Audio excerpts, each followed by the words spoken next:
ఈ రాష్ట్రంలో బీజేపీకి స్కోప్ ఉందా, బీఆర్ఎస్ స్కోప్ ఉందా? ఈ రాష్ట్రంలో రెండే పార్టీల రాజకీయం నడుస్తుంది, కాంగ్రెస్ బీజేపీ పాలిటిక్స్. ఈ పార్టీయే ఉండదు, బీఆర్ఎస్ ఒక్కడు మిగిలాడు. మీరు ఊహించినట్టే రాజకీయాలు ఉన్నాయా?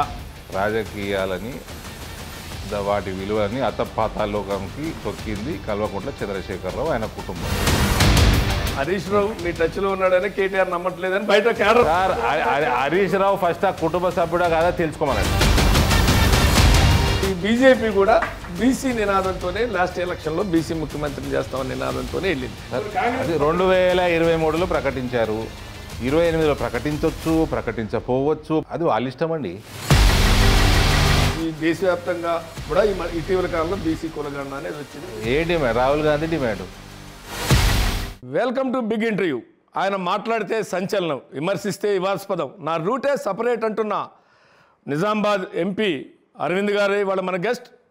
మాట్లాడదాం తాజా రాజకీయ పరిణామాల మీద, వారి అభిప్రాయాలు ఏంటో తెలుసుకుందాం. గుడ్ ఈవినింగ్ అరవింద్ గారు. రాజకీయాల్లోకి రావటానికి మీ ప్రేరణ డాడీనా, ఇంకెవరైనా ఉన్నారా? మోడీ గారు. రాజకీయాల్లో రావటానికి రైట్. ఇవాళకి రాజకీయ గురువు ఎవరు అంటే డి శ్రీనివాస్ గారు. డి శ్రీనివాస్ గారు. అచ్చా, ప్రేరణ వారు, రాజకీయ గురువు వీరు.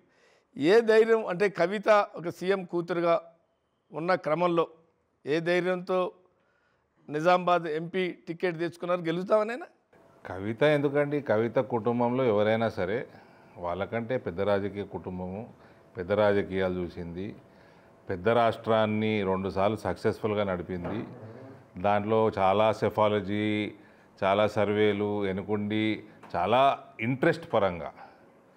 కాంగ్రెస్ పార్టీ అంటే ఇంట్రెస్ట్ కాదు, సబ్జెక్ట్ మీద ఇంట్రెస్ట్ కోసము 2 సార్లు 294 నియోజకవర్గాల డెమోగ్రఫిక్స్, కాస్ట్ ఈక్వేషన్స్, ఇతర సమస్యలు, అభ్యర్థులు, ఇవన్నిటి మీద చాలా హోంవర్క్ చేసి అవగాహన సంపాదించుకున్నది నేను అమెరికా నుంచి టక్కనొచ్చి ఏదో తండ్రి చాటు పిల్లల్లాగా మాకు టికెట్లు రాలేదు, మేము ఆ రకంగా ఎదగలేదు, ఆ రకంగా రాజకీయాల్లోకి ఎంట్రీ కూడా అట్లా ఇయ్యలేదు మేము. కానీ అంటే పసుపు బోర్డు అనే ఒక వెపను నిన్ను గెలిపిస్తుందనే నమ్మకమా? ఆ వెపన్ ఎందుకు ఎత్తుకున్నారు? బహుశా ప్రజలు నమ్మించడానికి ఎఫిడవిట్ అనేటువంటి రాసి ఇవ్వటం. ప్రజలు నమ్మించటమే మా పని. నమ్మించి మోసం చేయటం కేసీఆర్ ఆయన పార్టీ పని.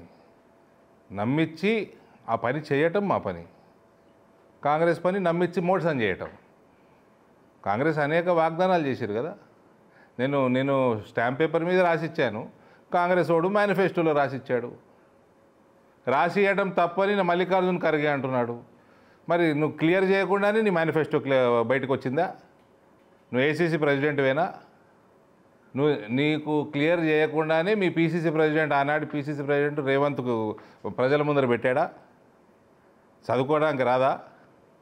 అంటే ఏదో చెప్పేయండి, అయితే అవుతుంది, లేకపోతే లేదు అన్న ధోరణే కదా. కానీ మీకు కూడా 2 టర్మ్స్ పట్టింది పసుపు బోర్డు తేవడానికి, ఫుల్ ఫ్లెడ్జ్డ్గా ఇంకా రావాల్సి ఉంది అనే. 2 టర్మ్స్ పట్టలేదు, 1 టర్మ్ పట్టింది. అంటే 1 టర్మ్ పట్టింది. ఆ టర్మ్లోనే మోదీ గారు 4 సంవత్సరాలు, నేను స్టాంప్ పేపర్ రాసిచ్చిన 4 సంవత్సరాలకి మోదీ గారు డిక్లేర్ చేయడం జరిగింది, గెజెట్ వచ్చేసింది. ప్రక్రియ కొనసాగుతూ ఉంటుంది. ప్రక్రియ ఇంకా దశాబ్దాలు కొనసాగుతుంది. కాబట్టి సో ఫర్ మీ కవిత కానీ కేసీఆర్ కానీ ఏ నాయకులనైతే నేను చూశానో చిన్నప్పటి నుంచి వాళ్ళకి కంపేర్ చేసుకుంటే దే ఆర్ 2 స్మాల్ ఫెలోస్. ఇప్పుడు మీరే అన్నారు, మీ వ్యాఖ్యలు ఊహించే నేను ఒకటి తీసుకున్నా. మీరు ఊహించినట్టే రాజకీయాలు ఉన్నాయా లేదనే లేదు, చాలా జడగొట్టిండు కేసీఆర్. రాజకీయాలని వాటి విలువని అతపాతాలోకంకి తొక్కింది కల్వకుంట్ల చంద్రశేఖరరావు, ఆయన కుటుంబం. మేము ఎప్పుడు టీడీపీ ఉన్నది పాలనలో, కాంగ్రెస్ ఉన్నది ఇక్కడ ఉమ్మడి రాష్ట్రంలో, ఎక్కడ ఎవరి మీద దాడులు చేసుకోలేదు. ఇప్పుడు అక్కడ ఫ్యాక్షనిజంలో రాయలసీమలో 80లలో 90ల దాకా, 90ల నుంచి అది కూడా లేదు. విజయవాడలో ఫ్యాక్షను, రాయలసీమలో ఫ్యాక్షన్ ఉండేది. కానీ ఇట్లా ఎవరిని పడితే వాళ్ళని తెలంగాణలో అయితే అస్సలు లేదు, ఆంధ్రాలో కూడా లేదు. విజయవాడ ఒక ఏరియా, రాయలసీమలో 3-4 జిల్లాలు ఉండేవి. కానీ మిగిలిన రాష్ట్రం ఎక్కడ ఉండేది కాదు. మొత్తం దాడులు చేయించి, దొంగ పోలీసు కేసులు పెట్టించి, విపరీతమైన కరప్షన్ చేసి, డబ్బు పంపిణీ విపరీతంగా చేసి, మొత్తం రాజకీయ వ్యవస్థని, అడ్మినిస్ట్రేషన్ వ్యవస్థని నాశనం పట్టించిన మనిషి కల్వకుంట్ల చంద్రశేఖరరావు. నేను మనిషి అంటున్నాను, సంతోషపడండి. కానీ అరవింద్ చాలా రఫ్గా మాట్లాడతాడు. ప్రత్యర్థి రాజకీయ నాయకులు ఇప్పుడు మాట్లాడుతున్నారు, కానీ ప్రత్యర్థి రాజకీయ నాయకులు పట్ల చాలా ఘాటుగా వ్యాఖ్యానిస్తారు అనేటువంటిది స్టైలా, లేదు ఇంకా మీడియా కన్జంక్షన్ కోసమా? అంటే ఏం చెప్తారు? ఇప్పుడు మీరు నాకు 3 నెలల నుంచి అడుగుతున్నారు ఇంటర్వ్యూ. నేను మిమ్మల్ని అడుగుతలేను కదా. నేను ఇవాళ మీకు టైం ఇచ్చిన. ఘాటుగా వాళ్ళకు అనిపిస్తే నేనేం చేయలేను. మీరు రఫ్గా అన్నారు. నేను రఫ్గా ఏమన్నారో చెప్పండి. రఫ్గా ఏమన్నారో చెప్పండి. నేను 2019లో అంటే ఒక కేసీఆర్ని కొన్ని సందర్భాల్లో, లేదంటే కేటీఆర్నో కవితనో, అంటే మీరు తెలంగాణ కోసం కొట్లాడారు, తెలంగాణ కోసం చావు నోట్లో తలబెట్టి తెలంగాణ రాష్ట్ర సాధించినటువంటి ప్రజల 3 కోట్ల తెలంగాణ ప్రజల ఆకాంక్ష నెరవేర్చినటువంటి వ్యక్తికి మీరు గౌరవం ఇవ్వటం లేదని చాలా సందర్భాల్లో ఆయన ఇతరులకు గౌరవం ఇస్తే ఇతరులు ఆయనకు గౌరవం ఇస్తారు. ఆయన ఒక్కడే కొట్లాడలేదు కదండి. నేను అనేకసార్లు చెప్పిన, కేసీఆర్ అంటే ఎప్పటికీ ఇంత గౌరవం ఉంటుంది ఆయన చేసిన కొట్లాటకి. 2014 వరకు, 2014 తర్వాత భ్రష్టు పట్టించాడు. ఆయన పిల్లలకి ఏం సంబంధం లేదు, అటు యాజిటేషన్లో సంబంధం లేదు, 2014లో భ్రష్టు పట్టించడంలో పూర్తి సంబంధం ఉంది. కేసీఆర్ని భ్రష్టు పట్టించింది కూడా వాళ్ళే. 2000 కేసీఆర్ అనే ఆయన ముఖ్యమంత్రి కావడానికి, టీఆర్ఎస్ పార్టీ 10 సంవత్సరాలు ప్రభుత్వంలో ఉండడానికి కారణం ఈ ఇల్లు. 2004లో వాళ్ళకి 42 సీట్లు కాంగ్రెస్ పార్టీలోంచి కోసి ఇయ్యడానికి కారణం ఈ ఇల్లు. దాని వెనకాల నాది కూడా చాలా పెద్ద రోల్ ఉంది. డి శ్రీనివాస్ గారి మీద తెలంగాణలో ఇవాళ కాంగ్రెస్లో ఉన్న క్యాబినెట్లో 90% మంది ఎవరైతే తెలంగాణ క్యాబినెట్లో ఒక్కరు కూడా సపోర్ట్ చేయలే. పేర్లు తీసుకోమన్నా తీసుకుంటా నేను. ఈ ముఖ్యమంత్రి కూడా తెలంగాణకు ఉద్యమంలో తెలంగాణ కావాలని మాట్లాడిన ఆయన కాదు.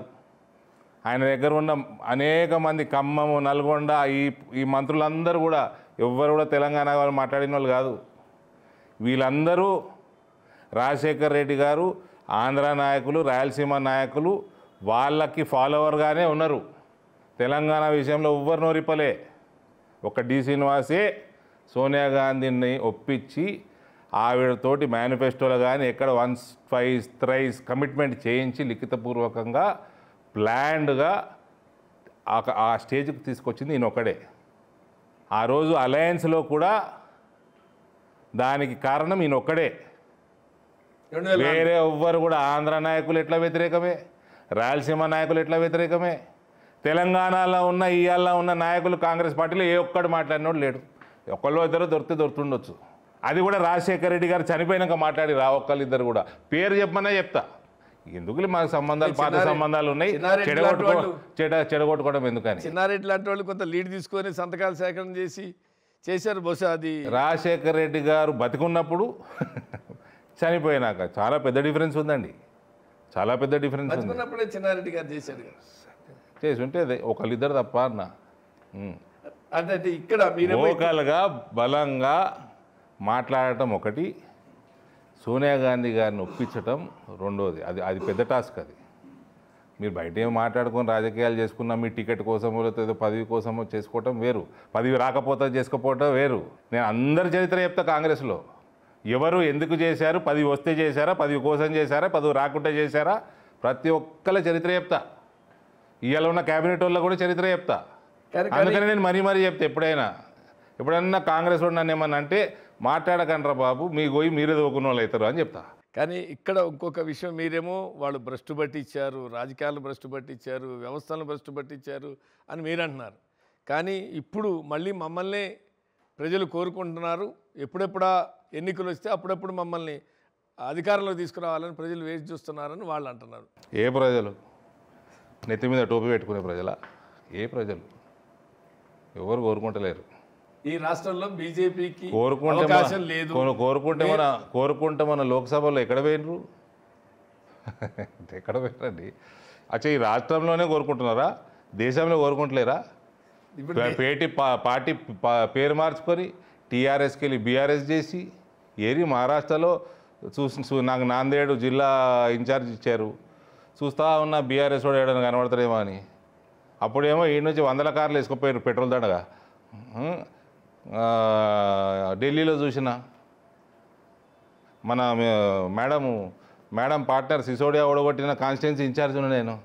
అక్కడ కూడా చూసిన ఎక్కడైనా కార్లో ఎవరైనా తిరుగుతుర్రేమో అని పింకు జుబ్బా వేసుకొని.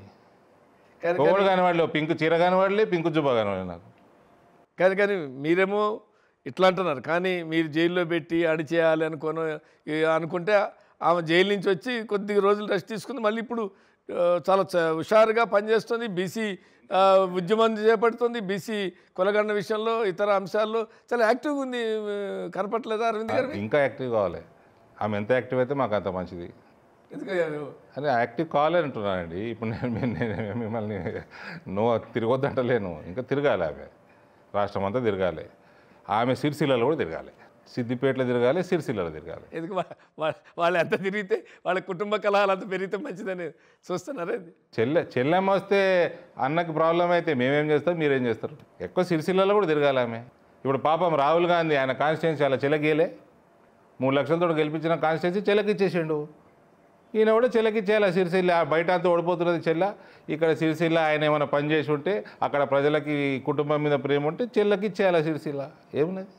కానీ మీరు అన్నట్టుగా సరే వాళ్ళు చెల్లికి ఇస్తారా ఎవరా అనేటువంటిది అయితే అరే ఇవ్వాలని కోరుకుంటున్నానండి.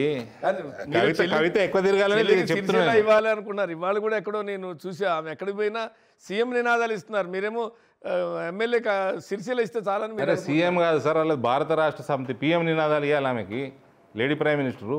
కానీ ఇక్కడ ఇంకొక విషయం అంటే ఇవాళ ఈ రాష్ట్రంలో మీరు ఖచ్చితంగా బీజేపీకి స్కోప్ ఉందా, బీఆర్ఎస్ స్కోప్ ఉందా? ఒకవేళ మీరు అన్నట్టు కాంగ్రెస్ మీద రేపు పొద్దున వ్యతిరేకత పెరిగి ఈ రాష్ట్రంలో 2 పార్టీల రాజకీయం నడుస్తుంది. This state will only see Congress BJP politics from here on.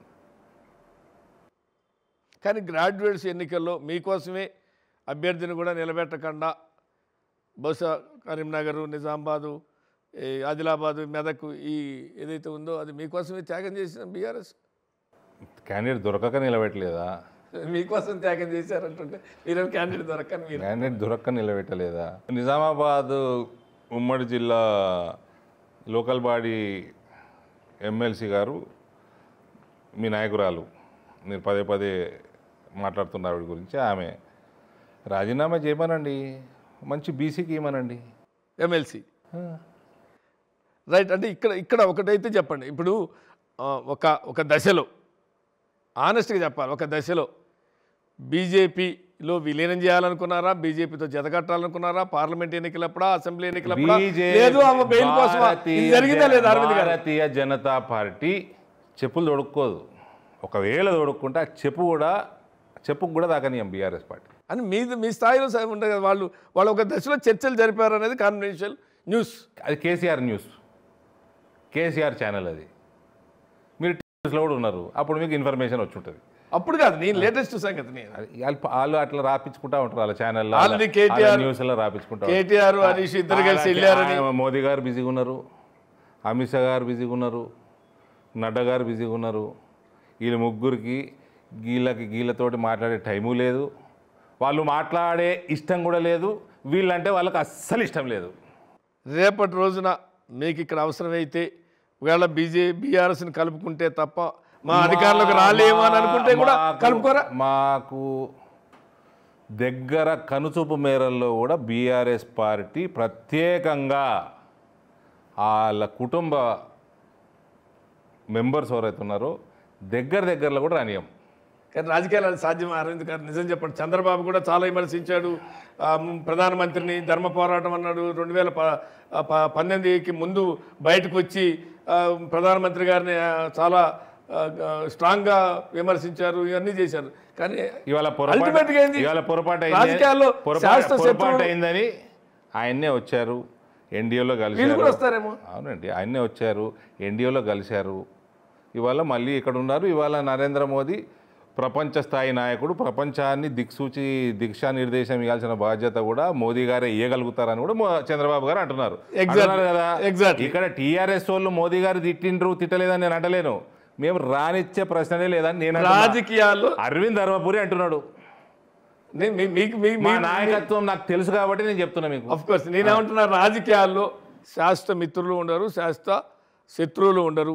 నితీష్ని చూసాం, చంద్రబాబుని చూసాం, ఇట్లా దేశవ్యాప్తంగా చూసుకుంటే బీజేపీకి వచ్చారు, ఎన్డీఏలోకి వచ్చారు, పోయారు, ఇవన్నీ ఉన్నాయి కదా. అరవింద్ గారు మీరంతా స్ట్రాంగ్ అంటే చెప్పగలరు. ఇంటర్వ్యూ సమయం ఎంత? అర్ధగంట. అందులో అవసరం లేదండి. మీ టాపిక్ అయితే ఈ పార్టీయే ఉండదని చెప్తున్నా కదా. అంతేనా? ఈ పార్టీయే ఉండదు. అందులో ఉన్న ఎమ్మెల్యేలు కూడా ఎవరు కూడా కేటీఆర్ కింద పనిచేసి ఇష్టం ఉండదు వాళ్ళకి. కేసీఆర్ పని అయిపోయింది, ఏజ్ అయిపోయింది, ఆయన చేయాల్సింది చేసేసిండు. మేమందరం గౌరవిస్తాం. ఆయన 2014 వరకు ఉన్న కల్వకుంట్ల చంద్రశేఖరరావుని మేము గౌరవిస్తాము. ఆ తర్వాత ఆయన చేసిన పనులకి ఆయన ఖరాబ్ అయిపోయింది తప్ప అప్పటి వరకు అయితే ఆయన చేసిన పనికి మేము గౌరవిస్తాం. That party will not survive. కానీ దాంట్లో ఎమ్మెల్యేలు కానీ, దాంట్లో నెంబర్ 2, 3గా ఉన్నటువంటి హరీష్ రావు కానీ కొద్దిగా ఏమన్నా టచ్లోకి వచ్చారా? ఎవరికి? బీజేపీకి. ఆ పార్టీని వదిలేద్దాం. ఆ పార్టీ సర్వే కాదు కాబట్టి మరి ఆ పార్టీలో ఉండే ఎమ్మెల్యేలు, లీడర్లు వాళ్ళకి రాజకీయ భవిష్యత్తు కుటుంబ సభ్యులు తప్ప. ఆయన కుటుంబ సభ్యుడు. హరీష్ రావు దూరం కదా, కొద్దిగా మరీ కుటుంబ సభ్యుడే కాదు వాళ్ళిద్దరు. అది కవిత కేటీఆర్ చెప్పాలా కుటుంబ సభ్యుడు? మీరు చెప్పచ్చు కదా. నేను ఎట్లా చెప్తానండి? అదే వాళ్ళ కుటుంబం, మీ వ్యూ పాయింట్లో వాళ్ళకి ఏదో సుట్టమైతేనని తెలుసు నాకు. కేసీఆర్ సుట్టమైతేనని తెలుసు. వాళ్ళ కుటుంబ సభ్యుడు, మేమంతా ఒక ఫ్యామిలీ అని అనుకునేది కేటీఆర్ అనుకుంటున్నా లేదా మాకు తెలియదు నాకు. అక్కడ మిగిలిన నాయకులు, హరీష్ రావు కూడా పక్కన పెట్టండి, మిగిలిన నాయకులు అందరూ కూడా ఏ బీజేపీ వైపు చూడాల్సిన తప్ప. నేను అదే అడుగుతున్నా. నేనే చెప్తున్నా, ఓపెన్గా చెప్తున్నా, వాళ్ళకి వేరే మార్గమే ఉండదండి. ఎవరైనా రాజకీయ భవిష్యత్తు చూసుకోవాలి కదా. ఆ పార్టీ సర్వే కదా. అవగాహన ఉంది కదా. అవును, నాకు అవగాహన ఉందని మీరు నమ్ముతారా? ఎంతో అంత. అందుకని అంటే ఒక్కడు మిగిలాడు బీఆర్ఎస్ లా. వాళ్ళు ఇప్పుడు మీరు పదే తీసుకున్న నాయకురాలు పేరుంది కదా, ఆమె కూడా బీఆర్ఎస్ ఉంటుందో లేదో నాకు డౌట్. ఇది మీరు ఈ డేట్ రాసి పెట్టుకోండి. హరీష్ రావు మీ టచ్ లో ఉన్నాడని కేటీఆర్ నమ్మట్లేదని బయట క్యాడర్, వాళ్ళ క్యాడర్ కానీ బయట. హరీష్ రావు ఫస్ట్ ఆ కుటుంబ సభ్యుడా కాదా తెలుసుకోమనండి. హరీష్ రావుని తెలుసుకోమనండి. ఓకే, మమ్మల్ని ఎందుకు అడుగుతారు sir? Let Harish Rao decide whether is Kalvakuntla family or not. Right. మనం ఇప్పుడు ఈ రాష్ట్రంలో అంతా బీసీకి సంబంధించినటువంటి బీసీ కులగణ, బీసీది నడుస్తుంది.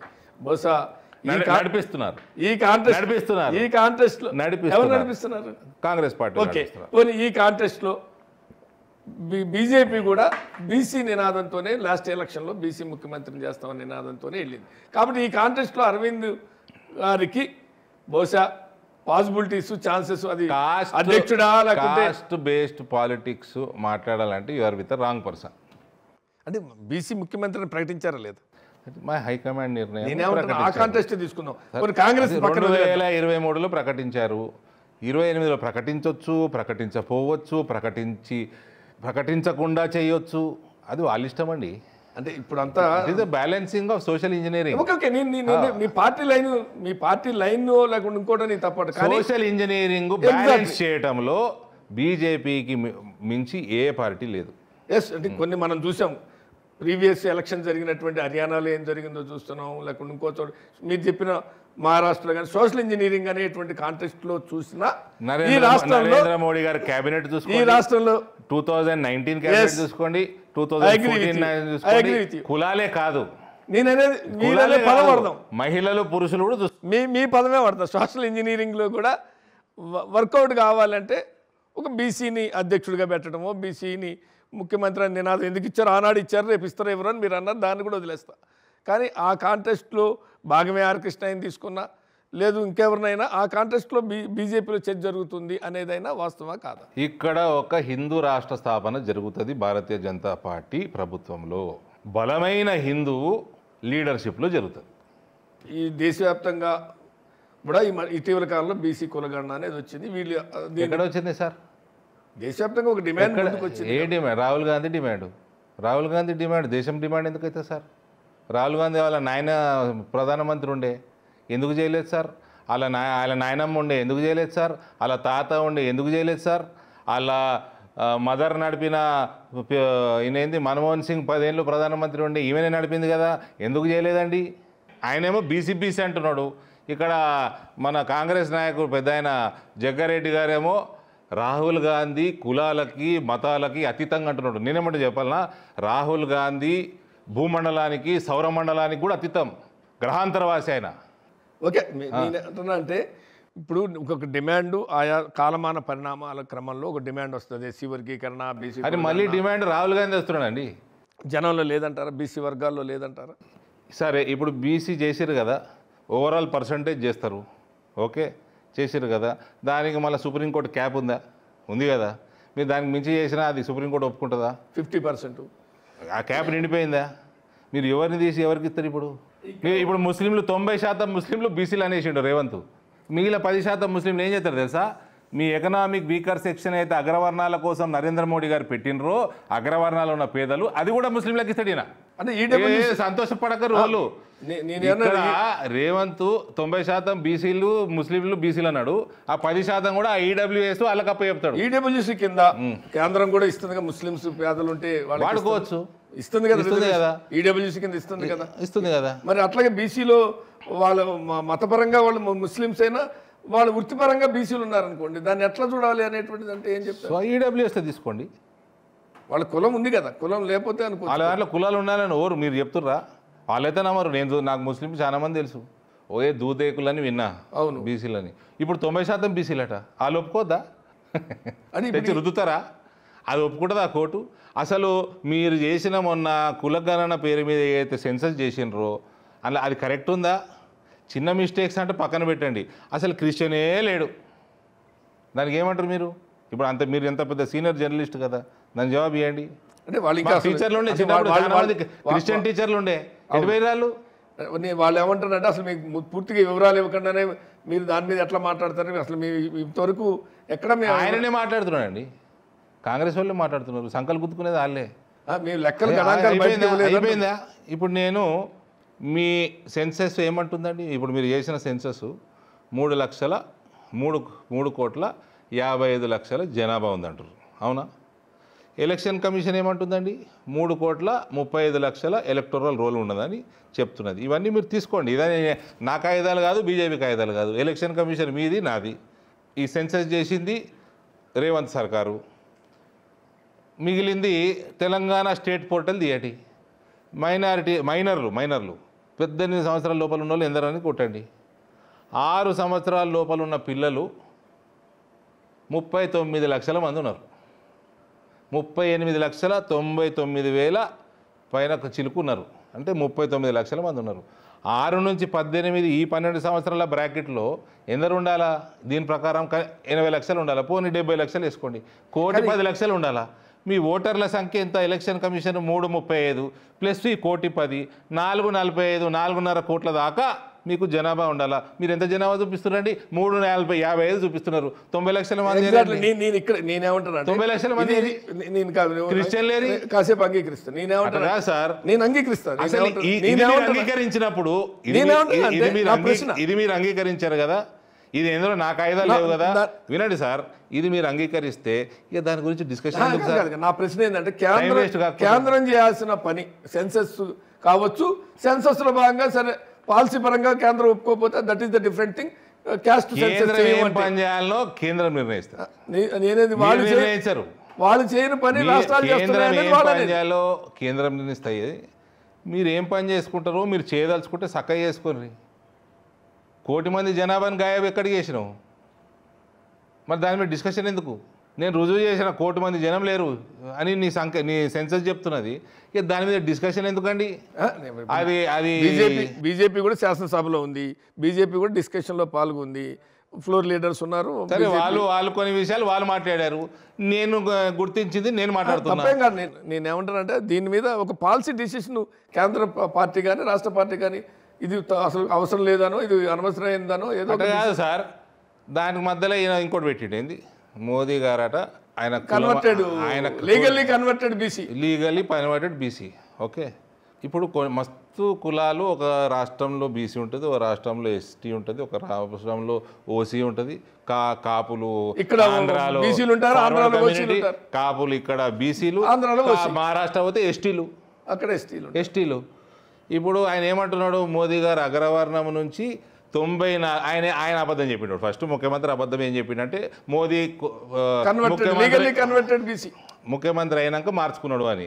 అది ముఖ్యమంత్రి కాకంటే ముందే 94లో కాంగ్రెస్ వాళ్ళు మార్చిండ్రు, కాంగ్రెస్ గవర్నమెంట్ మార్చింది, బీసీ అయ్యిండు. ఆయనకు అప్పటికి ఎలక్షన్ నిలబడలే, ఆయన ఎమ్మెల్యే కూడా కాదు. అదే అబద్ధం చెప్పి ఏదో దుమారం లేపిండు. అవునా? ఇప్పుడు ఆగండి, ఇది మీరు ఎడిట్ చేయకుండా చూపెట్టండి. ఇందిరాగాంధీ భర్త పేరు ఏందండి? ఇందిరాగాంధీ భర్త పేరు ఏంది? చెప్పండి. ఫిరోజ్ జహంగీర్ ఘండి, GHANDY, గాంధీ కాదు, GHANDY. ఆయన పార్సీ. సో ఇందిరాగాంధీ ఏమవుతుందండి? పార్సీ అవుతుంది. జగ్గారెడ్డి గారి ప్రకారం, ఇందిరాగాంధీ గారి ప్రకారం అంటలే నేను, జగ్గారెడ్డి గారి ప్రకారం. ఎందుకంటే జగ్గారెడ్డి గారు ఏమన్నారు, సోనియా గాంధీ గారు రాజీవ్ గాంధీ గారిని పెళ్లి చేసుకున్నాక ఆమె హిందువు అయింది, రాహుల్ గాంధీ హిందువు, బ్రాహ్మణ్ అని జగ్గారెడ్డి గారు అన్నారు. మరి జగ్గారెడ్డి గారు ఇందిరాగాంధీ ఏమవుతారో చెప్పాలి. మరి జగ్గారెడ్డి గారి లాజిక్ ప్రకారం ఇందిరాగాంధీ పార్సీ అయింది, రాజీవ్ గాంధీ పార్సీ అయ్యిండు, క్రిస్టియన్ పార్సీని పెళ్లి చేసుకుంది, ఈయన హిందూ అంటున్నారు, ఈయనని బ్రాహ్మడు అంటున్నారు రాహుల్ గాంధీ. నేను చిక్కడపల్లిలో పుట్టి పెరిగిన, నేను హిమాయత్నగర్లో పుట్టిన, నేను స్కూల్ అంతా చిక్కడపల్లి బాగలింగంపల్లిలో ఉన్నా. అక్కడ చాలామంది బ్రాహ్మణ మిత్రులు ఉన్నారు, నా ట్యూషన్ మేట్స్ ఉన్నారు. వాళ్ళు ఫోన్ చేశారు, ఏమండి ధర్మపురి గారు, వీళ్ళు బ్రాహ్మణులు అయితే మేము ఎక్కడ పోవాలండి? ఉపనయనం అయిందా? యజ్ఞోపవీతం సంగతి ఏంది? ఈయనకి సంధ్యావందనం తెలుసునా? ఈయన గాయత్రి మంత్రం వస్తుందా? ఈయన బ్రాహ్మడైతే మేమందరం ఏం కావాలి? ఉపనయనానికి జగ్గారెడ్డి గారు పోయారా? ఇవన్నీ ప్రశ్నలు వస్తున్నాయి. ఇవన్నిటికీ మళ్ళీ ఎవరు కాంగ్రెస్ వాళ్ళు చెప్పాలి జవాబు, జగ్గారెడ్డి గారు జవాబు చెప్పాలి. మీరు అన్నట్టుగా రేవంత్ రెడ్డి ఒక వ్యూహమా, లేకుంటే ముఖ్యమంత్రి లేదు మిమ్మల్ని ఆ వివాదాల్లోకి లాగాలన్నారు, మీరు కూడా ఆ వివాదాల్లోకి వెళ్ళారు కదా. దాంట్లో వివాదం కాదు సార్, ఆయన చేయబట్టి మాకు ఫోన్లు వస్తున్నాయి, నేను జవాబులు చెప్పాలి. మరి అదే నేను అంటున్నా, అంటే ఒక ఒక ఒక రాజకీయ పార్టీ ఒక వ్యూహం. జందంకి మొలతాడికి తేడా తెలుసా రాహుల్ గాంధీకి? ఏదో పనికి మాలిన కుల ఇది తీసుకురావాలా, హిందువులను డివైడ్ చేయాలా, ఇది మేము చిన్నప్పటి నుంచి చూస్తున్నాం కాంగ్రెస్ రాజకీయాలు. ఏం కొత్త కాదు, ఏం రావు. This is going to become strong Bharatiya Janata Party state. హిందూ రాష్ట్ర స్థాపన చేస్తాం. మీరు కంట్రోల్ చేయలేని ఏదైతే ఉందో యూపీలో చేసి చూపించినాం కదా, అటువంటి పాలన ఇక్కడ ఎవడు కూడా ఎమ్మెల్యే ఓల్డ్ సిటీకి పోతే వాడు పిస్టల్ తీసుకోతాడు, కాలుస్తాడు, వాడు హాస్పిటల్ డాక్టర్లను కొడతాడు. ఇష్టానుసారంగా అక్కడ ఆ ప్రపంచమే వేరు. బిల్లులు కట్టరు, ప్రాపర్టీ ట్యాక్సులు కట్టరు, మీ జేసీబీ హైడ్రా జేసీబీ అటు దిక్కుపోదు. ఇవన్నీ సక్రమంగా పాలన ఎట్లా చేయాలని కూడా మేము చూపిస్తాము. కానీ ఒకటైతే ఒప్పుకోవాలి అరవింద్ గారు, కాంగ్రెస్ కల్చర్ ఎంతో కొంత బీజేపీకి రాలేదా? ఏం నచ్చింది మీకు తెలుసు. ఇక్కడ నాయకుల మధ్య అనైక్యతో, లేకుంటే నాయకులు మధ్య సమన్వయ లోపమో, లేకుంటే అధ్యక్షుడి ఎన్నికలో కాంగ్రెస్ ఎంతైతే శశబిషలు చేసుకుందో బీజేపీ కూడా కింద మీద దాని మీద కాంగ్రెస్లో గ్రూపులు ఉన్నాయని బీజేపీలు ఉన్నాయంటారు. లేదండి, బీజేపీలో కాంగ్రెస్లో గ్రూపులైనా టీఆర్ఎస్లో గ్రూపులైనా it's a difference of opinion. Internal politics, internal democracy, it's okay.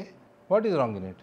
అంటే కాంగ్రెస్లో ఏమో బహిరంగంగానే మాట్లాడుకునేటువంటి సంస్కృతి ఏదైతే ఉందో అది అంటే మీరు ఇంటర్నల్ అన్నారు, అభ్యంతరం లేదు. ఎవరికి కూడా డెమోక్రసీలో, ప్రజాస్వామ్య వ్యవస్థలో, పార్టీలో భిన్నాభిప్రాయాలు ఉండటం తప్పు కాదు. భిన్నాభిప్రాయాలు లేకపోతే అసలు అది పార్టీనే జీవం లేదని అనుకుంటా. మీరు చెప్పినట్టు భిన్నాభిప్రాయాలు ఉండటం వేరు, బహిరంగంగా ఒకరిపై ఒకరు మాట్లాడుకుంటారు. నిన్నగాక మొన్న రాజాసింగ్ మాట్లాడినా, అంతకుముందు ఎలక్షన్ ముందైతే ఇక చాలా మాట్లాడుకున్నారు.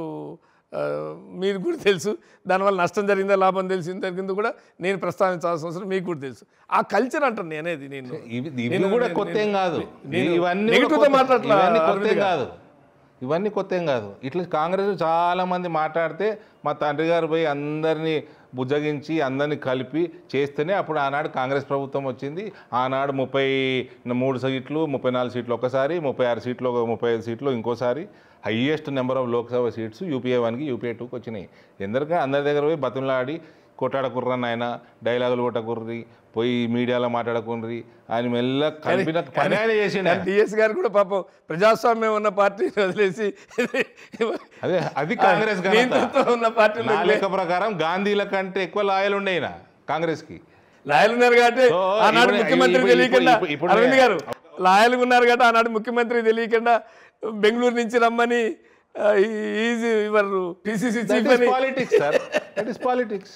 ఓకే, వాళ్ళ పార్టీ వాళ్ళ నాయకుడు వాళ్ళ రాష్ట్ర అధ్యక్షుడు వాళ్ళ లాయల్టీ గురించి అట్లా రమ్మంటే అట్లా పోతాడు, ఇట్లా రమ్మంటే. లాయల్టీ గురించి మీరు అన్నందుకు నీకు గుర్తు చేస్తున్నా అంతే, జస్ట్ అవును లాయల్టీ వాట్ అన్నదానికి. Is wrong? కానీ ఎక్కడో ఇంత డెమోక్రసీ ఉన్నదాన్ని పాపం నమ్మారు. ఎక్కడ తెలంగాణ కొట్లాడి తెచ్చిన అనుకున్నారా అలాంటి ఏమనుకున్నారా కానీ అది తర్వాత ఎక్కువ రోజులు internal issue.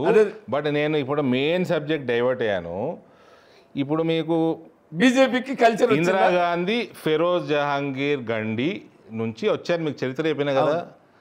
Like Revanth said, mister Modi is a legally converted BC according to Revanth. I am also saying Rahul Gandhi is an illegally converted Gandhi. It is not Gandhi, it is Gandhi, Ghandy. It's a Parsi name. He is an illegally converted Gandhi. So convey this to our honorable Chief Minister, Mr. Revanth. అది already ఇంతకుముందు కూడా ఎవరో BJP వాళ్ళు comment చేశారు అనుకోండి. నేనేమంటున్నా అంటే ఇప్పుడు మనం సరే మీరేమో పవర్లోకి వస్తామని చాలా కాన్ఫిడెంట్గా ఉన్నారు. అవతల ఇప్పుడు ప్రధాన అపోజిషన్ అనేది ఇక దానికి భవిష్యత్తు లేదని తేల్చి చెప్పారు. కానీ భవిష్యత్తు ఉంది, అధికారంలోకి వస్తాం అనుకుంటున్నటువంటి పార్టీ ముందు కూడా కొన్ని సవాళ్ళు ఉంటాయా ఉండవా అనేటువంటిది ఉంటాయి. వాళ్ళ ప్రయత్నం వాళ్ళు చేసుకుంటారు. ప్రజలు ఏ రకంగా ఆలోచన చేస్తారు, ప్రజలు పల్స్ ఎట్లుందో, ప్రజలకి ఏం కావాలో మాకు కూడా బాగా తెలుసు, వాళ్ళకంటే ఎక్కువ తెలుసు. మీ గురించి చెప్తున్నా, మాకు తెలుసు కాబట్టి చెప్తున్నాము.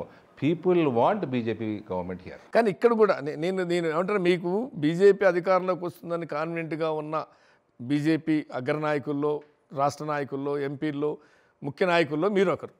కానీ మీ పార్టీకి కూడా ఎక్కడో ఒక చోట ఒకనాటి క్రమశిక్షణ, ఎందుకంటే అంతా ఒకనాడేమో ఒక బ్యాక్గ్రౌండ్, ఇప్పుడు ఇందాక మీరు హిందుత్వం, ఒక ఆర్ఎస్ఎస్ లేకుంటే ఒక సైద్ధాంతిక బ్యాక్గ్రౌండ్ నుంచి వచ్చినప్పుడు ఉండే యూనిటీకి ఇతర పార్టీల నుంచి వచ్చినప్పుడు అనేదానికి మీరు చెప్పిన కారణాలు కాదు.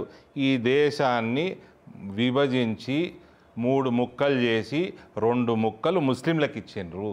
హిందువుల కోసం దేశం ఎక్కడా అని మేము ప్రశ్నిస్తున్నాము. మేము అది సాధిస్తామని నేను చెప్తున్నా. నేను కాదంటున్నా, మీరు నా ప్రశ్న అర్థం చేసుకోవాలి. అంటే నేనేమంటున్నా, ఎందుకు ఇందాక నేను ఒక ప్రశ్న వేసా, కాంగ్రెస్ సంస్కృతి ఎందుకు అన్నా అంటే మీరు ఆర్ఎస్ఎస్ అన్నారు, ఇంకేదో అన్నారు. కారణాలు అది కాదు. There is a historical reason. అంటే నేనేమంటున్నా అంటే బీజేపీకి ఒక సైద్ధాంతిక పునాది ఉంది, ఒక సిద్ధాంత ప్రాతిపదిక మీద ఏర్పడ్డ పార్టీ, సిద్ధాంత ప్రాతిపదిక మీద నడుస్తున్నటువంటి పార్టీ. కానీ ఎప్పుడైతే పోలరైజేషన్ జరుగుతుందో అప్పుడు డైల్యూట్ అవుతుందా లేదా అనేది ఒకటైతే, ఏం డైల్యూట్ అవుతుంది, అంటే పార్టీలో ఇప్పుడు సిద్ధాంత ప్రాతిపదిక విద్యార్థి రాజకీయాల నుంచి ఒక సిద్ధాంత ప్రాతిపదిక మీద పార్టీలో పూర్తి స్థాయిలో పనిచేసుకుంటూ ఎదిగినటువంటి సెక్షన్ ఒకటి ఉంటుంది. ఇతర పార్టీల అవసరానికి మన పార్టీ డెవలప్ కావాలి, పార్టీ అధికారంలోకి రావాలి, ఎక్కువ సీట్లు కావాలనుకున్నప్పుడు ఇతర పార్టీల నుంచి వచ్చిన వాళ్ళు కూడా తీసుకోవడం అనేటువంటిది ఒక ఆనవాయితీ. అన్ని పార్టీలు తీసుకుంటుంది, బీజేపీ కూడా తీసుకుంటుంది. ఇక్కడే అసలు సమస్య స్టార్ట్ అవుతుంది. అన్ని పార్టీల్లో ఉంది అది. కాంగ్రెస్లో కొత్త పాత కావచ్చు, బీఆర్ఎస్లో కావచ్చు, ఉద్యమ ఏదో అనేది అప్పుడు బంగారు తెలంగాణ, ఉద్యమ తెలంగాణ అని యూటీ బ్యాచ్, బీటీ బ్యాచ్ అని టీఆర్ఎస్లో కూడా చర్చ ఉంటుండేది. అట్లాగే ఇక్కడ కూడా అది స్టార్ట్ అవుతుంది కదా. మీరు అనుకుంటున్న ఒక బలమైన హిందుత్వవాదం ఎక్కడ ఉండే ఛాన్సు వీక్ అవ్వట్లేదా అని నేను అడుగుతున్నాను. భారతీయ జనతా పార్టీ ఇవాళ ఈ దేశంలో almost 80% of the country state governments are also with us. That is because ideology గెలుస్తుంది, ఇండివిజువల్స్ కాదు. ఐడియాలజీ గెలుస్తుంది. People vote for ideology, not individual. I am in Bharatiya Janata Party for ideology. Individually, I could have been in any party. But I believe in one ideology, that is why I am here. Highly education నేను కాదంటల్లా. ఇప్పుడు నేను వేరే party నుంచి వచ్చాను అనుకోండి, నాకు BJP సిద్ధాంతంతో పని లేదు. నేను మీ పార్టీలోకి వచ్చా, మీ పార్టీలో ఎదిగా, మీ పార్టీలో ఉంటా. మీ పార్టీలో నాకు మీకున్నంత హిందుత్వ కమిట్మెంట్ నాకు ఉండకపోవచ్చు, అయినా నేను కూడా వన్ ఆఫ్ ది లీడర్ని. కాబట్టి నేను రేపొద్దున ఒక కీలక స్థానంలో ఉన్నప్పుడు మీరు ఆలోచించినంత తీవ్రంగా నేను ఎందుకు ఆలోచిస్తా అని నేను అడుగుతాను. ఆలోచించను కదా, ఆలోచించినప్పుడు అది డైల్యూట్ అయినట్టా కాదా అని అడుగుతున్నా. అందరూ 10 మంది ఉంటే 10 మంది ఒక యూనిట్గా ఆలోచించిన ఇండివిజువల్ డెసిషన్ ఉండదు సార్ ఇక్కడ, it is collective decision. So execution కైనా ఉండాలి, ఎగ్జిక్యూషన్ కూడా ఉండాలి. ఎగ్జిక్యూషన్ తేడా వస్తుంది కదా అంటున్నా. తేడా వస్తే ఆ ఎగ్జిక్యూట్ చేసే పొజిషన్లో పెట్టరు, ఆయన గౌరవప్రదంగా ఇంకో పొజిషన్లో పెడతారు. గౌరవించాలి. ముందున్న సవాల్ మనకి ముందున్న సవాల్ అదే. మనకి నేను సవాళ్ళకు భయపడటాను కాదు, కానీ సవాల్ అంటే అది కాదు, ఆ సవాల్ అంటలా. ఇప్పుడు మీరు ఇంకో ప్రక్రియ పూర్తి చేయాల్సింది ఉంది కదా, రాష్ట్ర అధ్యక్షుడు ప్రక్రియ పూర్తి చేయాల్సి వచ్చినప్పుడు ఇక్కడ కూడా మీరు అనుకున్న ఇది మేము హిందుత్వాన్ని తెలంగాణ రాష్ట్రం ఏదైతే మీరు కాన్సెప్ట్ ఉందో ఆ కాన్సెప్ట్ని లీడ్ చేసే ముందుకు తీసుకెళ్ళి ఆ రకంగా ప్రజల్ని మోల్డ్ చేసి నడిపించేటువంటి ఒక ఇది కూడా అవసరం అవుతుందా లేదా అని నా ప్రశ్న. హిందుత్వాన్ని తీసుకుపోవాలా, సనాతన ధర్మాన్ని తీసుకుపోవాలా, హిందువుల్ని ఐక్యంగా చేసేటైనా తీసుకుపోవాలా, ఇవన్నిటితో పాటు మోదీ గారు చేస్తున్న డెవలప్మెంట్ యాక్టివిటీస్ని తీసుకుపోవాలా, వివిధ రాష్ట్రాలలో ఇంప్లిమెంట్ చేస్తున్న స్కీమ్స్ రాష్ట్ర స్థాయిలో దేశ స్థాయిలో అవన్నీ తీసుకుపోవాలా. Administration also is equally important, ideology is very important. So that has to be a combination. ఈ combination end of the day election గెలవటమే కాదు, ఎలక్షన్లు గెలవటమే కాదు, ఎలక్షన్లు గెలిచినాక అడ్మినిస్ట్రేషన్ ఆల్సో ఇంపార్టెంట్. ఎందుకంటే మళ్ళీ 5 సంవత్సరాలకు మళ్ళీ ఎలక్షన్ వస్తుంది. మీరు చెప్పిన కాంబినేషన్లు అన్నీ నిజామాబాద్ ఎంపీ గారిలో లేవా? ఉన్నాయో లేదో మీరు నేను డిసైడ్ చేసుకుంటే ఎట్లా సార్? ఉన్నాయో లేదో అవగాహన ఉన్న వాళ్ళు చాలా మంది ఉన్నారు, దాని మీద అధ్యయనం చేసే వాళ్ళు ఉన్నారు. 2019లో మీరు అన్నట్టు పసుపు ఏదైతే నేను స్టాంపు రాశానో, పసుపు రైతులు ఉద్యమించారో, వాళ్ళు 178 మంది ఇండిపెండెంట్లు వాళ్ళు వేశారు, నామినేషన్లు వేసి నిలబడ్డారు. వాళ్ళు 93-94 వేల ఓట్లు తీసుకున్నారు. దానివల్ల నాకు నష్టమైంది సార్, నాకు లాభం కాలే, నాకు నష్టమైంది. ఆ ఓట్లు నాయి. మేడం గారు 1,50,000తో ఓడిపోవాలి, 70,000తో ఓడిపోయింది. మేడం గారు పరువు మిగిలింది ఆ 93 ఏట్ల వల్ల. ఈసారి పసుపు రైతులు మనస్ఫూర్తిగా భారతీయ జనతా పార్టీకి ఓటేసారు. నాది మీరు చూస్తే నా మార్జిన్ పెరిగిండొచ్చు. జీవన్ రెడ్డి గారు ఏం చిన్న ఇదేం కాదు, అభ్యర్థేం కాదు. నాకు తెలిసి కాంగ్రెస్ 17 నియోజకవర్గాలలో అందరికంటే బలమైన అభ్యర్థి జీవన్ రెడ్డి గారు.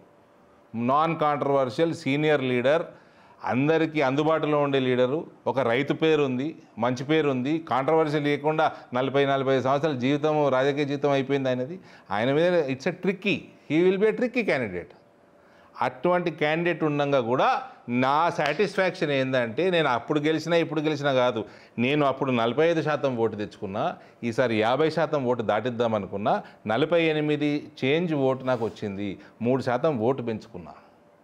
నా మార్జిన్ కరీంనగర్ కంటే తక్కువ ఉండొచ్చు, నా మార్జిన్ ఇంకో దగ్గర కంటే తక్కువ ఉండొచ్చు, కానీ భారతీయ జనతా పార్టీకి పెరిగిన ఏదైతే ఉందో ఓటు శాతం నిజామాబాద్ నియోజకవర్గంలోనే పెరిగింది. ఎందుకు ప్రయోగం చేశారు మధ్యలో? శాసనసభకి వెళ్ళి ప్రయోగం చేయటం వెనకాల ఉన్న అది మామూలు ప్రయోగం కాదు. రాజకీయంగా చేసేది, ఓడిపోతే ఇమేజ్ డ్యామేజ్. వీటికి మేము భయపడమండి, రిజల్ట్స్కి భయపడితే మేము అప్పుడే ఎప్పుడో 2010లో మా నాయన సంకలకెళ్ళలో బీఫామ్ గుంజుకొని నామినేషన్ వేస్తుంటిమి, 2004లో గుంజుకొని వేస్తుంటిమి, ఖాళీ బీఫామ్ సంతకం పెట్టి నా దగ్గర. కాబట్టి కాదు కదా చేసేది. అటు ఉత్తరప్రదేశ్ పోతే 30 లక్షల అసెంబ్లీ అయిపోతున్నది. ఢిల్లీ మొన్న ఎన్నికలలో ఉన్నాయి, దీనికి 20% ఖర్చు లేదు. రాజస్థాన్లో లేదు, మధ్యప్రదేశ్లో లేదు, గుజరాత్లో లేదు. ఇక్కడ ఈ రీజనల్ పార్టీలు ఇట్లా భ్రష్టు పట్టిస్తున్నాయి, ఈ ఫ్యామిలీ కుటుంబ పార్టీలు ఇట్లా భ్రష్టు పట్టిస్తున్నాయి. ఇది ఎక్కడో అక్కడ చేంజ్ చేయకపోతే పేదలు ఎప్పటికీ పేదలే ఉంటారు, ఎప్పుడు రోడ్లు ఇట్లా దరిద్రంగానే ఉంటాయి. ఇప్పుడు ఢిల్లీ అంటే గుర్తు చేశారు, ఢిల్లీలో రాహుల్ గాంధీ గెలిపించండి, ఆయన KTR BRS working president tweet కూడా చేశాడు. కేటీఆర్ ఆయన చెల్లెని గెలిపించుకోవాలి ఫస్ట్. ఢిల్లీలో ఏమవుతుంది ఆయనకి ఏం సంబంధం, ఆయనకి ఏం తెలుసు? ఆయన ఎందుకు క్యాండిడేట్ పెట్టలేదు మరి? భారత రాష్ట్ర సమితి ఏది ఎక్కడుంది? ప్రాంతీయ పార్టీలే శ్రీరామ్ రక్ష అని అంటుంటే మళ్ళీ ఇప్పుడు మీరేమో బీఆర్ఎస్ ఎందుకు క్యాండిడేట్ పెట్టలేదని మీరు అంటున్నారు. ఇటీవల కాలంలో చాలాసార్లు మాట్లాడారు కదా, ప్రాంతీయ పార్టీలే శ్రీరామ్ రక్ష తెలంగాణకి. వీళ్ళు అన్న చెల్లెళ్ళు ఇట్లా డైలాగులు కొట్టుకోవాలి, ఎలక్షన్లు వస్తే నిలబడేది లేదు, పీకేది లేదు, ఇట్లా డైలాగులు కొట్టుకోవాలి, ప్యాకేజీలు మాట్లాడుకోవాలి, ఛానల్లో చూపెట్టుకోవాలి, అంతే. మన సబ్జెక్ట్కి వద్దాం. అంటే ఎందుకు ఇప్పుడు మీరు ఇంత టాస్క్ రేపు పొద్దున మేము అధికారంలోకి రావాలనే టాస్క్ ఉంది. ఇంకో 4 సంవత్సరాలు, ఒక ఎలక్షన్ ఇయర్ తీసేస్తే ఒక సంవత్సరం అయిపోతుంది. ఎలక్షన్ ఇయర్ సంవత్సరం తీస్తే ఇంకా 2-3 సంవత్సరాలు, గట్టిగా అంటే 3 సంవత్సరాలు. కానీ అధ్యక్షుడి ఎన్నిక రోజు రోజుకి లేట్ కావటం అనేటువంటిది కూడా మీ టాస్క్కి నష్టం కాదా? నేనేమనుకుంటలేదు నష్టం అవుతుంది. ఎందుకు రేపు పొద్దున నడిపించాలి కదా దీన్ని, పార్టీ నడపాలి.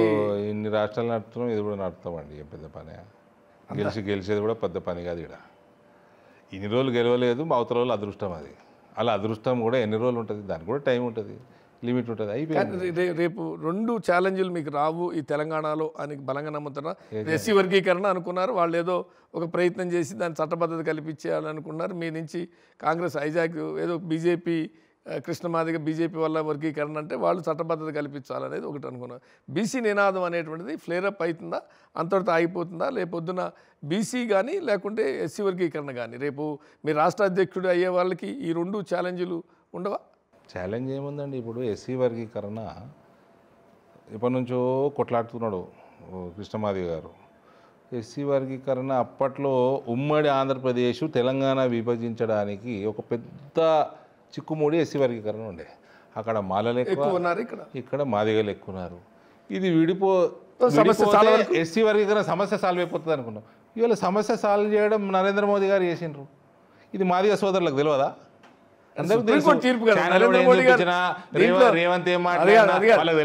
నరేంద్ర మోడీ గారు అంటే ఇప్పుడు సుప్రీంకోర్టు తీర్పిచ్చింది, రాష్ట్రాలు చేసుకోమని తీర్పిచ్చింది. అట్లా అన్ని బీజేపీ పాలిత రాష్ట్రాల కన్నా తెలంగాణలో కాంగ్రెస్ అధికారం ఉన్న రాష్ట్రంలో ఒక అడుగు ముందుకేసిందని క్లెయిమ్ చేసుకుంటారు కదా. మేము ఎందుకు మోదీ గారికి దీని క్రెడిట్ పోతుంది అంటున్నాం అంటే, కృష్ణమాది గారు ఎవరైతే 30 సంవత్సరాల పైన ఉద్యమించిండో ఆయన మోదీ గారిని పిలుచుకొని ముఖ్య అతిథిగా ఆయన సభ పెట్టిండు. ఆయన మోదీ గారికి ధన్యవాదాలు చెప్పారు. మోదీ గారి ముందర ఆయన ఎమోషనల్ అయ్యిండు కాబట్టి మేమందరం పార్లమెంట్లో చట్టం చేసింటే అసలు దేశవ్యాప్తంగా మీకే క్రెడిట్ వచ్చేది. కానీ ఇప్పుడు సుప్రీంకోర్టు తీర్పుతో రాష్ట్రాలు చేసుకోవచ్చు అనడంతో కాంగ్రెస్ అడ్వాన్స్ అయ్యి మైలేజ్ తీసుకోవాలనుకుంటుంది కదా నేను అంటాను.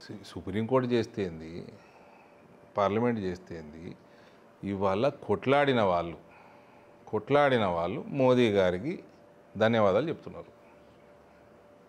ఎవరైతే కొట్లాడిన చెప్తున్నారు కదా.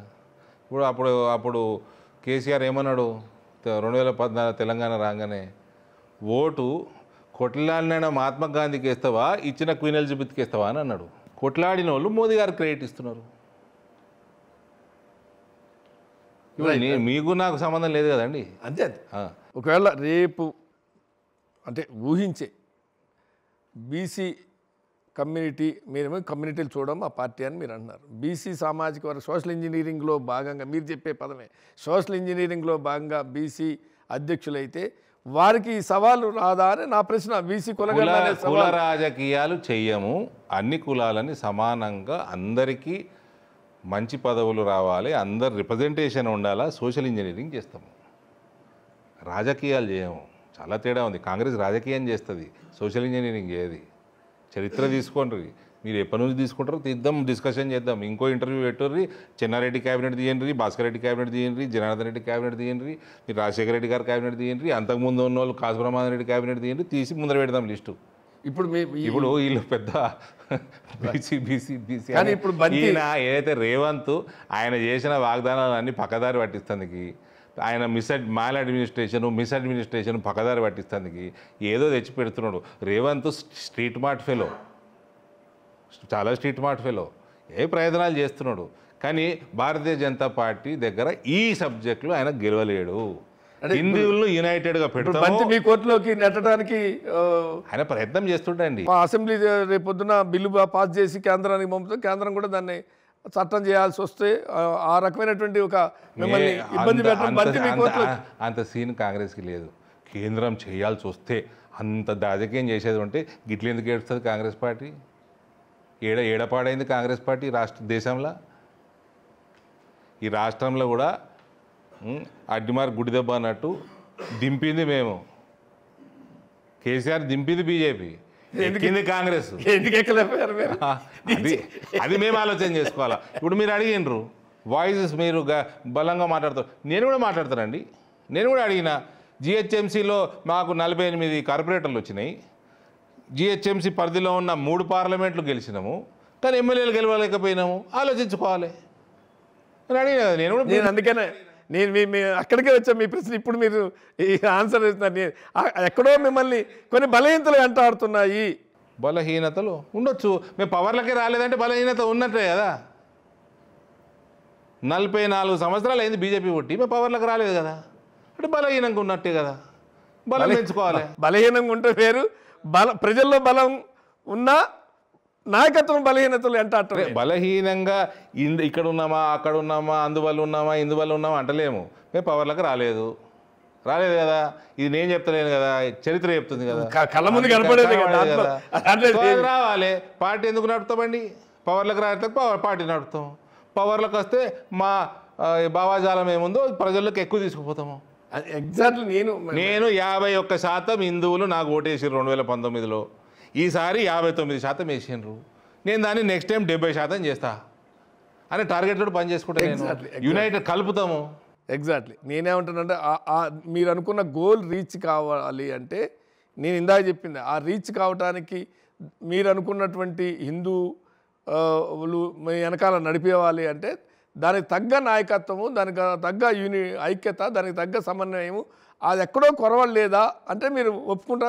సరే మీకు కొద్దిగా ఇబ్బందులు ఉండొచ్చు పార్టీ పరంగా బహిరంగ ఒప్పుకోవడానికి. ఓ సార్, మేము ఇక్కడ పవర్లకు రాకపోవడానికి అదే కారణం అంటున్నా నేను. మీ విశ్లేషణ మీది, నా విశ్లేషణ నాది, కేంద్రం విశ్లేషణ కేంద్రంది. సాల్వ్ చేసుకుంటారు, పవర్లకు వస్తామని చెప్తున్నా. పెద్ద సమస్యగా ఇక్కడ నేను ఇండివిజువల్గా చెప్తున్నా. ఓ కుటుంబము 2 సార్లు అధ్యక్ష పదవి ఇస్తే 2 సార్లు డెలివరీ చేసినాము. చాలా ఈజీడా. కర్ణాటక కంటే ఈజీ. రైట్. మీరు పవర్లోకి రావాలి అంటే ఎంతో కొంత మీరు కూడా ప్రజల్లో ఒక్క హిందుత్వమేనా, లేదు బడ్జెట్లో కేంద్రం మొండి చేయి చూపించింది రాష్ట్రానికి, ఏం తేలేదు. ఏ మొండి చేయి చూపించింది? ఎవరు 8 మంది గెలిచినా ఏం తేలేదు. మీకు రాష్ట్ర ప్రభుత్వం ఇగో దీనికి ఇది కావాలి. ప్రతి బడ్జెట్కి ఇదే ఏడుపు ఏడుస్తూనే ఉంటుంది. ఇదే ఏడుపు ఆపోజిషన్ పార్టీలు ఇదే ఏడుస్తారు. మీరు ఏం చేసారో చెప్పుర్రా అంటే ఒక్కటి చేసింది లేదు. మేము చాలా అడిగాము. రామగుండం మేమే చేసినాము, మన ఇదేంది వరంగల్ ఫ్యాక్టరీ మేమే పెట్టినాము, ఇవాళ పసుపు బోర్డు తెచ్చినాము, పసుపు రేట్లు పెరగడానికి కారణం మేము, ఇవాళ ఉన్న పంటలన్నిటికీ మంచి రేటు ఇస్తున్నది మేము, ఇలా నేషనల్ హైవేలు అద్దం లెక్కున్నాయి మేమే, రైల్వేలు విచ్చలవిడిగా పెరుగుతున్నది మేమే, నా దగ్గర 10 రైల్వే ఓవర్బ్రిడ్జ్లు నా ఒక్క పార్లమెంట్లో వేసింది మేమే. కానీ బీహార్కి ఏపీ మీరేం చేసిన ఏపీకి బడ్జెట్లో ఏపీకి బీహార్కి ఇచ్చిన ప్రయారిటీ, వాళ్ళకి ఇచ్చిన నిధులతో పోల్చుకుంటే తెలంగాణకి గుండు సున్నా అనేది వాళ్ళని. ఏమి ఎంత తేడా ఉంది చెప్పుర్రి. బీహార్లో అయితే ఎలక్షన్ ఉన్నాయని పెద్ద ఎత్తున ఏమి ఇచ్చారు సార్? నెంబర్ చెప్పుర్రి. అక్కడ జనాభా చెప్పుర్రి, అక్కడ ఉన్న సీట్లు చెప్పుర్రి, ఆ సైజ్ చెప్పుర్రి, ఆంధ్ర సైజ్ చెప్పుర్రి, తెలంగాణ సైజ్ చెప్పుర్రి, వ్యత్యాసం చెప్పుర్రి. అక్కడ మళ్ళీ ఇంకో ప్రశ్న వస్తుంది. జనాభా ప్రాతిపదికన దక్షిణాది రాష్ట్రాలకి నష్టం తెచ్చి ఉత్తరాది రాష్ట్రాలకు మేలు చేయాలనుకుంటుంది. మీరు చెప్పిన ఆర్గ్యుమెంట్ కూడా ఒకటి చర్చ లేకపోతుంది. This is democracy. నిధులు పన్నులు కట్టేది ఇక్కడ, అక్కడ జనాభా పేరుతో అక్కడ దామాషాలు జనాభా పేరుతో అక్కడికి తరలించుకుపోతున్నారు. ఓ సార్, ఇది డెమోక్రసీ సార్. డెమోక్రసీ ప్రజల ఆధారంగానే ఉంటుంది. మరి దేని ఆధారంగా చేయమన్నారు మీరు చెప్పండి. వాళ్ళు పన్నులు చెల్లించేది తక్కువ ఉంటుంది. దక్షిణాది రాష్ట్రాల్లోంచి సిన్సియర్గా పన్నులు చెల్లించేది కూడా తీయండి.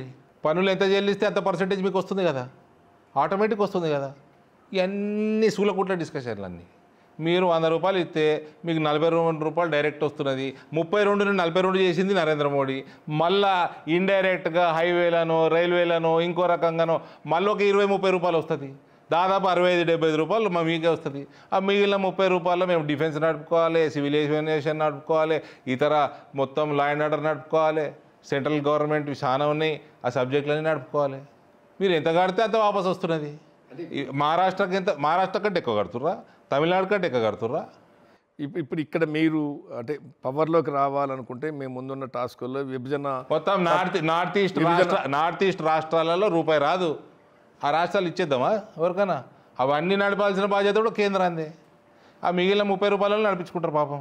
నేనేమంటానంటే మీరు ఈ రాష్ట్రంలో అధికారంలో రావాలంటే కొన్ని విభజన చట్టం సంబంధించినటువంటి కాబట్టి, ఎందుకంటే కేంద్రంలో 10 సంవత్సరాలుగా అధికారంలో ఉన్నారు కాబట్టి విభజన చట్టానికి సంబంధించిన కావచ్చు, నిధులు కావచ్చు, రోడ్లు కావచ్చు, ఇందాక మీకు కొన్ని తెచ్చా ఉన్నారు, రైల్వే కోచ్ ఫ్యాక్టరీలు కావచ్చు, ఇట్లాంటివన్నీ ఉన్నాయి. వాటిని కూడా ఫుల్ఫిల్ చేయలేకపోతే ఎట్లా అధికారంలోకి వస్తారు అనే పనులు నడుస్తలేదా? రామగుండం ఫ్యాక్టరీ, ఈ కోచ్ ఫ్యాక్టరీ పనులు నడుస్తలేవా? ఇక నిన్న పసుపు బోర్డు నిన్న ఫస్ట్ మీటింగ్ కూడా అయింది. ఏం నడుస్తలేవు సార్? హైవేలు పనులు నడుస్తలేవా?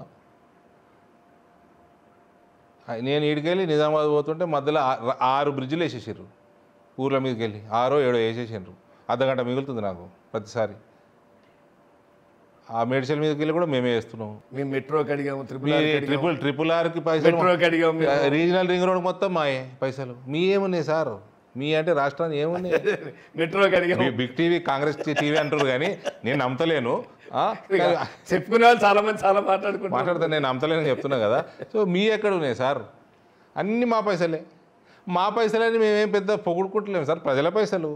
ఈ రకంగా ఇండైరెక్ట్గా మస్తు పైసలు వస్తాయి అంటున్నా. అదే అంటున్నా, ఇవన్నీ పనికిమాల డివిజివ్ పాలిటిక్స్ అవుతున్నదో ఇవి కేవలం కాంగ్రెస్ పార్టీ నేర్పించారు అందరికీ. రైట్, కంక్లూడ్ చేద్దాం. అంటే అరవింద్ గారు ఏ రోల్లో రాష్ట్రంలో బీజేపీ నాయకత్వం ఏ రోల్లో ఉండబోతున్నారని ఒకటైతే, పాత కొత్తల మధ్య సమన్వయ విషయంలో పాతనా కొత్తనా? మీరు పాతే కదా, కొత్త ఏం కాదు కదా. Thank you. అది ఎందుకంటే ఆల్రెడీ వేరే పార్టీలో ఉండి ఫ్రెష్గా వచ్చారు కాబట్టి, నేను ఫ్రెష్గా వచ్చారు కాబట్టి పాత అంటున్నా. నేను పాత ఎందుకు అంటే రాజకీయాలు రావడం కొత్త అయినా ఎంట్రీనే బీజేపీ కాబట్టి old BJP. You mean I'm new breed but hybrid. కాబట్టి ఇక్కడ ఆ సమన్వయం చేయాల్సిన బాధ్యతలో అరవింద్ గారు ఉంటారు. ఎందుకంటే కేంద్ర నాయకత్వానికి ఇక్కడ ఉండేవాళ్ళు చాలా అంటే ప్రెజర్లో ఉందా నాయకత్వం అని అన్నట్టుగా ఉంటుంది వాతావరణం. ఇదిగే రేపే ప్రకటిస్తామన్నా వాయిదాలు పడుతుంది. ఎందుకంటే మీరందరూ కేంద్ర నాయకత్వాన్ని బాగా ప్రెజర్ చేస్తున్నట్టుంది. ఎటు డిసైడ్ చేసుకొని కన్నా మీరు ఎట్ట న్యూస్ ప్రజెంట్ చేస్తే చేసుకోరు. నేను చేసుకోవడం కాదు అరవింద్ గారు, నేనేమంటే ఉన్న పరిస్థితే కానీ నేను మాట్లాడేది ఏదైనా ఒకటి తప్పు మాట్లాడని చెప్పాను. తెలంగాణ గెలవటము నా లెక్క ప్రకారం నరేంద్ర దామోదర్ దాస్ మోదీ టాప్ ప్రయారిటీ అలా. I'm telling you can highlight this in this interview. It is his top priority to get BJP government here. అది అంటే మాకు కూడా కొంత జర్నలిస్టులకు మాకు కూడా సమాచారం మీరని చెప్పింది ఉంటుంది. ఒక సందర్భంలో మీరు అవి మాట్లాడే దాని బదులు పార్టీ మీద కాన్సన్ట్రేషన్ పెడితే పార్టీ అయినా అభివృద్ధి అవుతుందని కూడా మీ అందరూ ఎంపీలు పోయినప్పుడు, అంటే మీకంటే మీకు ప్రత్యేకంగా కాదు కానీ మీ అందరికీ ఒక క్లాస్ అనే పదం వాడను కానీ అట్లాంటి చొరకలు కూడా వేశారంటే దాని అర్థం ఇక్కడ ప్రయారిటీ బీజేపీ ప్రధాని గారికి ఉంది అని, అంత మైక్రో లెవెల్ అబ్జర్వేషన్ ఉంది అనేది మాకు కూడా కొంత సమాచారం ఉంది. తప్ప మీరు చెప్పాలి. నాకు తెలియదు సార్, ఎందుకు మీరు లేదా ఎంపీగా? ఆయనకి ప్రయారిటీ ఉందని తెలుసు కానీ క్లాసులు చురకలు క్లాస్ అని అందుకని నేను క్లాస్ అనే పదం వాడకపోయినా చురకలు వేశారన్న. ఎందుకంటే క్లాస్ అంటే కొద్దిగా క్లాస్ తీసుకున్నారంటే అది కొద్దిగా మరీ ఆర్ష్గాను నెగిటివ్గా ఉంటుందని. చురకలు వేయటం వేరు, క్లాస్ తీసుకోవటం వేరు. నాకు తెలియదు సార్. ఓకే, దాన్ని మిమ్మల్ని ఇబ్బంది పెట్టేది అంటే ఇప్పటికైనా ఎప్పుడు తేల్తుంది?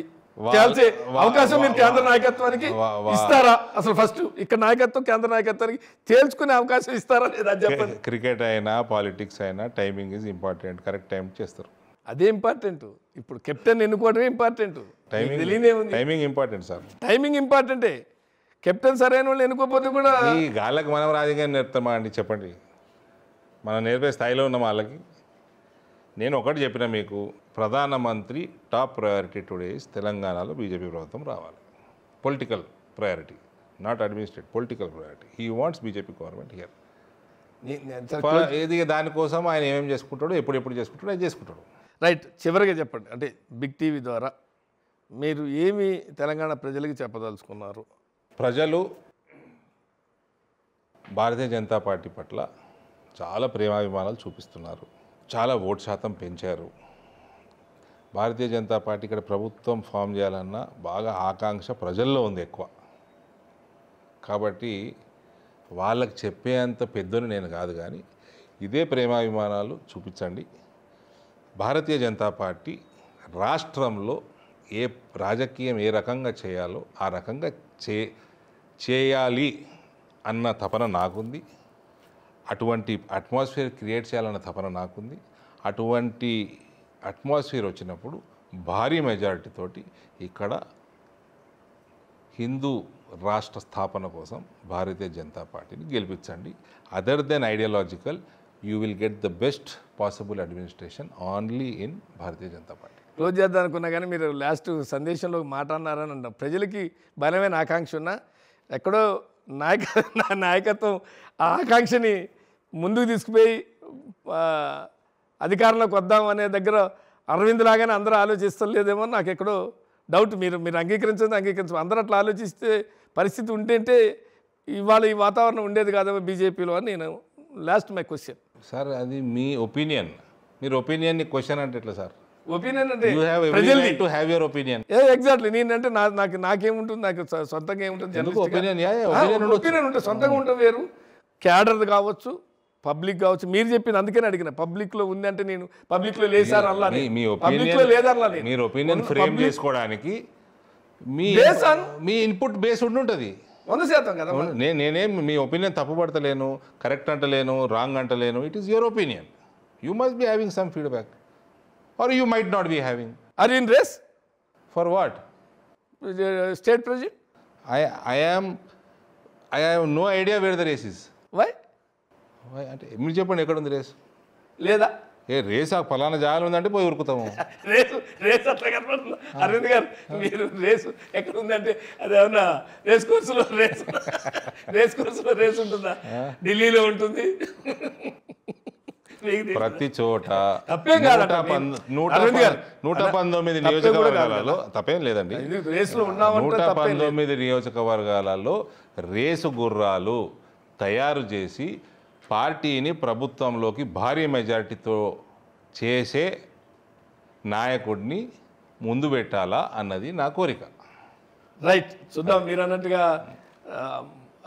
మీలాంటి వాళ్ళు అంత బలమైన ఆకాంక్ష ఉండి రాష్ట్రాన్ని అధికారం చేజిక్కించుకున్న వాళ్ళలాంటి వాళ్ళని జాతీయ నాయకత్వం కూడా ఆ వైపుగా ఆలోచిస్తుంది. ఇటువంటి వాళ్ళే కావాలని ఆలోచించాలని కూడా కోరుకుందాం. మొత్తానికైతే బీజేపీ ఖచ్చితంగా అధికారంలోకి వస్తుంది. హిందుత్వం అనేటువంటి సిద్ధాంతాన్ని తెలంగాణ రాష్ట్రంలో స్థాపిస్తాం. అదేవిధంగా బీఆర్ఎస్కి రాజకీయ భవిష్యత్తు లేదు అని చాలా స్పష్టంగా చెప్తున్నారు. మా మధ్య ఎటువంటి విభేదాలు లేవు, హైకమాండ్ అన్నీ చూసుకుంటుంది. నరేంద్ర మోడీ గారికి చాలా ప్రయారిటీ ఉంది తెలంగాణ పట్ల. తెలంగాణలో బీజేపీ అధికారంలోకి తీసుకురావాలనే దాంట్లో సంకల్పంలో ఉన్నారు. ఖచ్చితంగా అధికారంలోకి వస్తాం అనేటువంటి ధీమాని అరవింద్ గారు వ్యక్తం చేస్తున్నారు. ఇది ఇవాళ మన బిగ్ ఇంటర్వ్యూ. మరి ఇంటర్వ్యూలో కలుద్దాం. చూస్తుంది బిగ్ టీవీ.